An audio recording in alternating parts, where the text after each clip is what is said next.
Hello ladies and gentlemen, this is Mars coming at you over the interwaves with another StarCraft 2 cast. This one sent in by members of the community.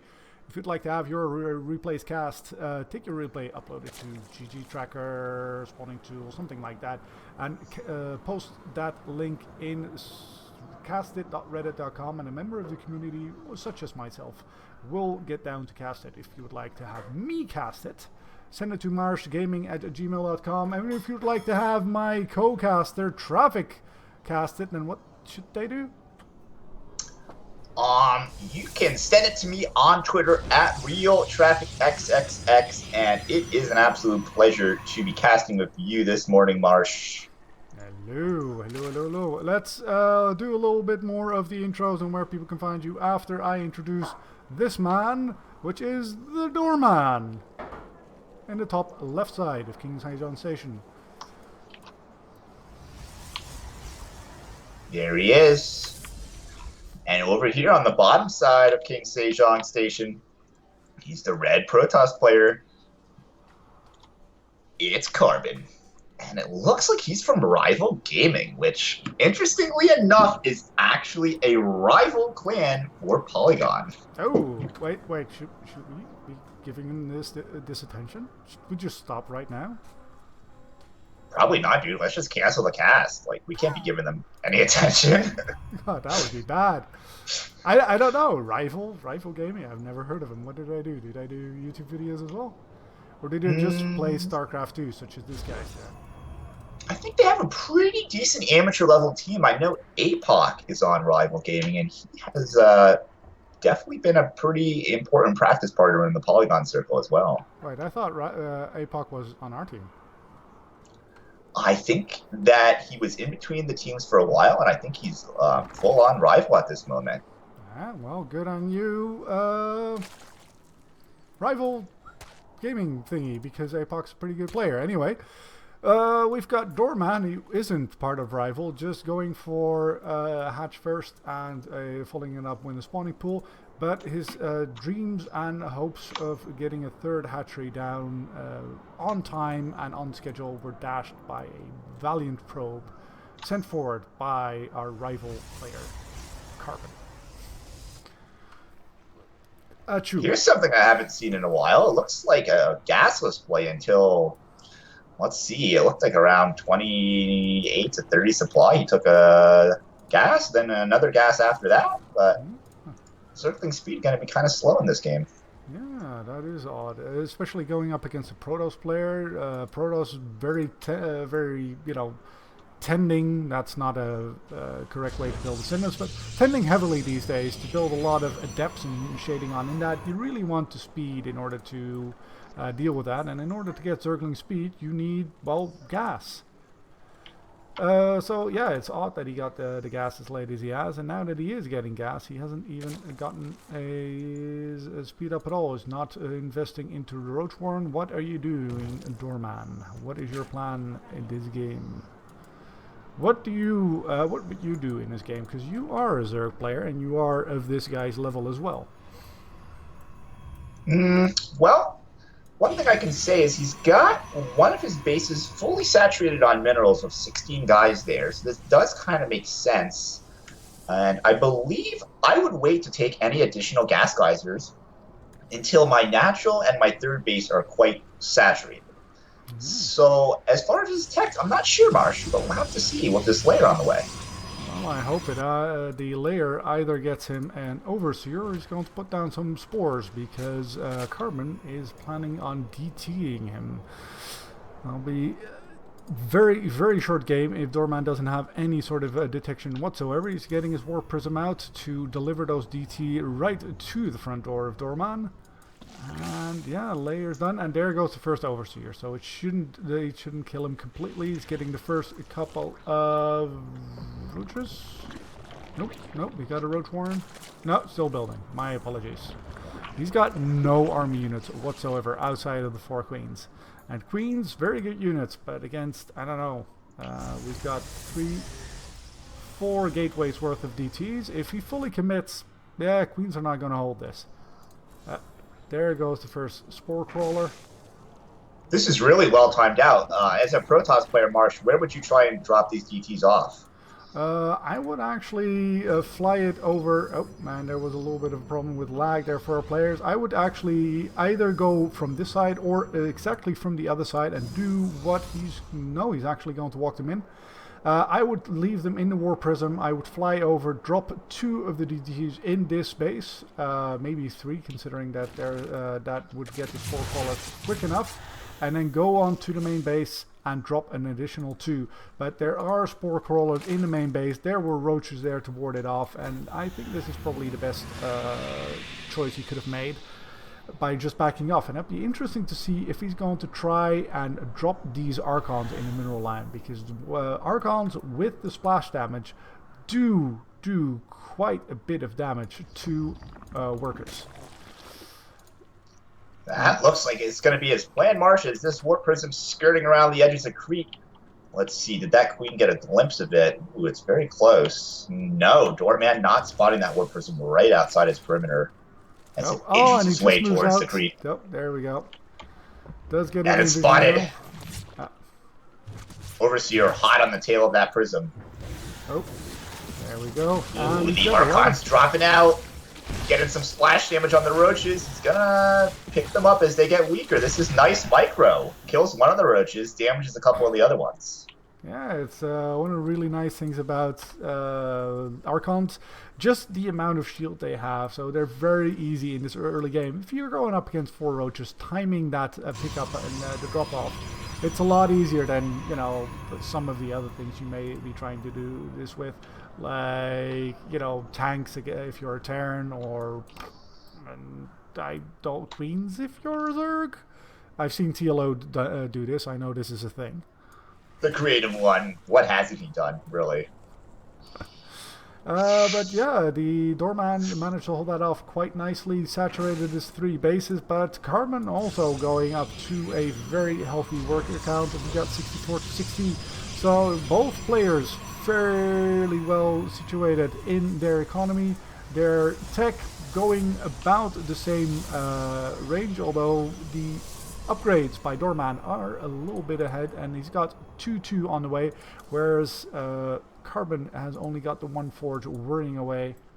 Ooh. And with Hydralisk on the field, I think that Warp Prism should probably beat a hasty retreat. And now it's time for Carbon to mount an effective defense. So where is your mothership core? Oh. Looks like a couple more Archons warping in. That's going to be 4 Archons total and a couple of Mortals.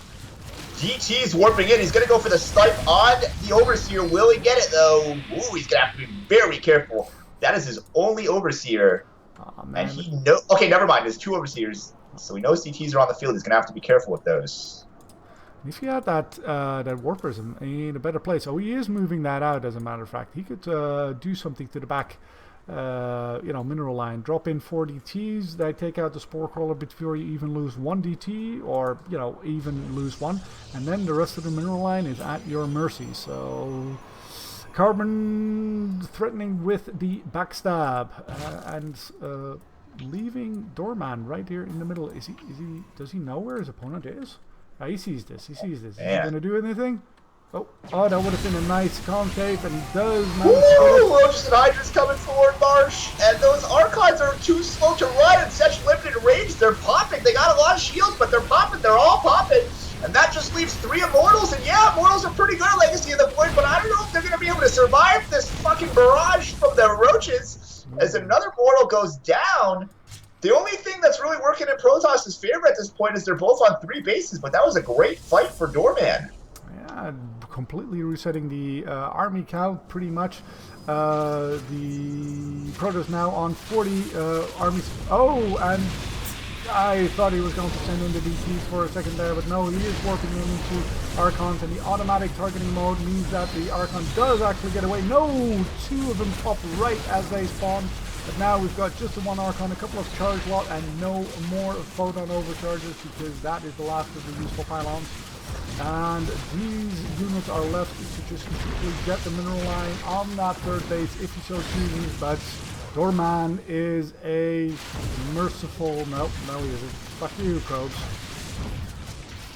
He's doing a lot of damage to these probes, but these Ravagers are very expensive and they do die to the Zealots. So this game is not over just yet. In fact, DoorMan needs to be careful that, he doesn't become overconfident. Sure, he's double expanding behind this, but like I said, right now, all said and done, both of these players are on a 3-base economy, and while DoorMan does have a supply lead, it's mostly in these supply-heavy roaches. But Lurkers on the field, 3 of them here.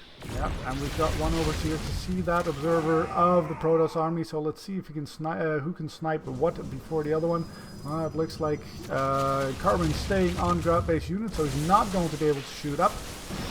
Not going to be able to see that, but unless if these guys just voluntarily unburrow, there's nothing that should stop them from absolutely massacring this. And he does. All the lurkers go, and he prevents these Zerglings and roaches from getting into the middle line. He cleans it up with a bunch of charged zealots. And now, yes, we've got 5 bases for the Zerg, but we also have a very nice army for Carbon, ready to, well, just steamroll that. Marsh, do you see what I see? The Greater Spire about to finish there in the background. But he's going to have to be careful because he needs to survive till that. And oh my gosh, the way that he's positioning his army, I'm very scared for DoorMan. As Carbon is coming in here, he wants blood.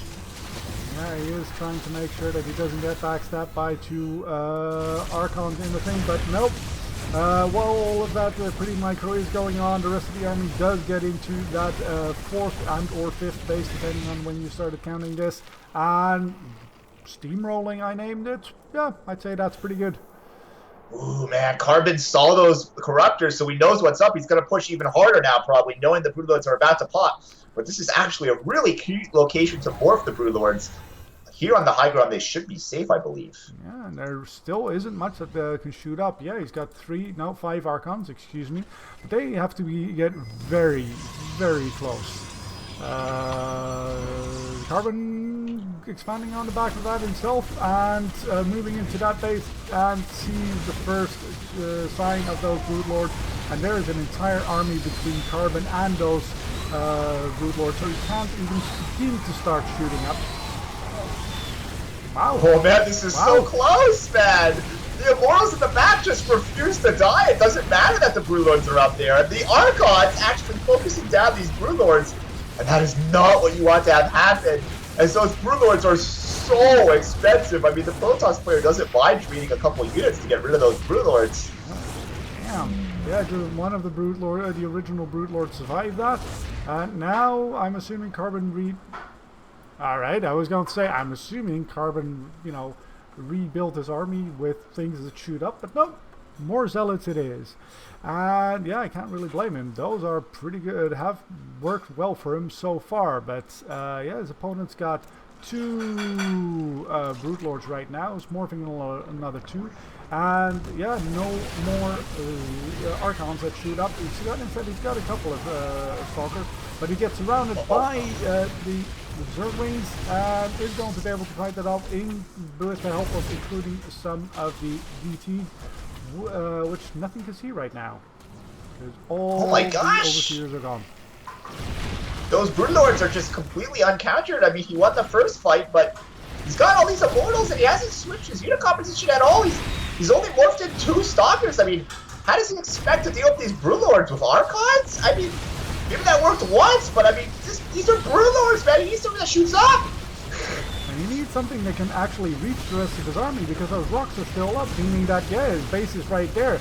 But all of the Stalkers he just warped in need to come all the way around there and give these Broodlords enough time to take out the Immortals, take some of the Archons. Oh, actually they survived. And these guys don't have Blink. These guys don't have Blink. If he doesn't move past these and start shooting the Broodlord, he does do so.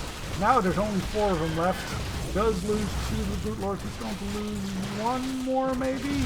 Yep, he's going to lose 1 more, but 1 Broodlord does survive. That 2 attack on the Protoss army, quite good here, and the remaining 4 Archons are going to chase that down.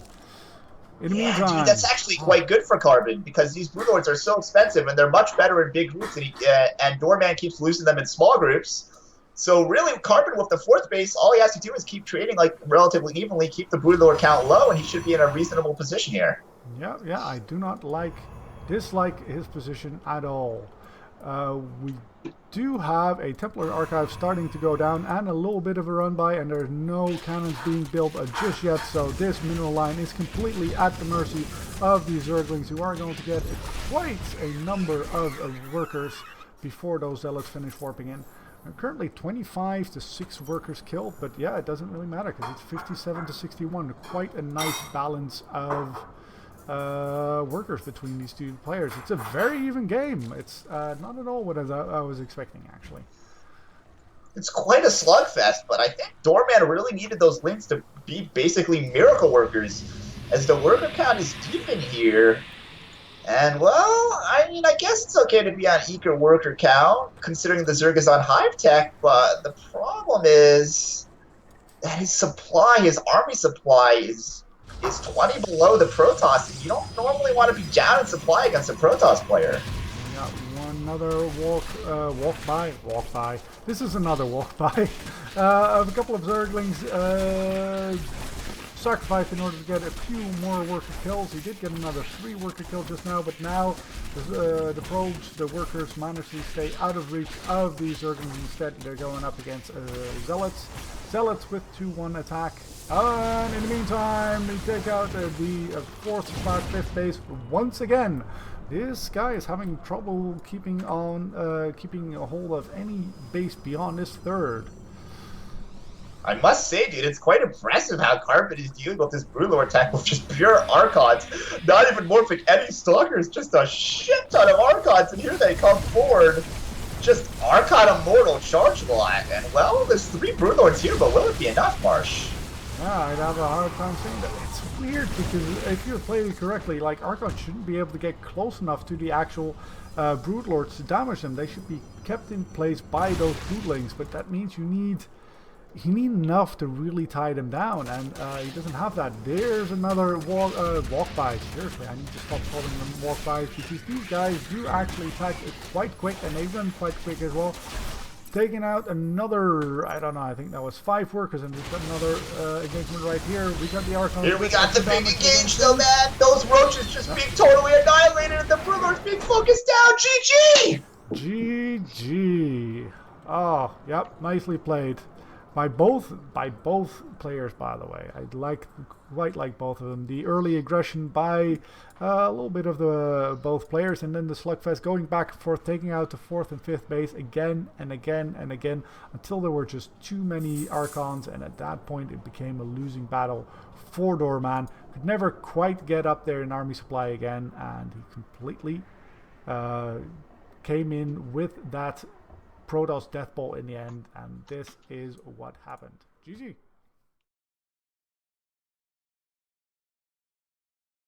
If you enjoyed this video, press that like button. If you'd like to see more of me, subscribe.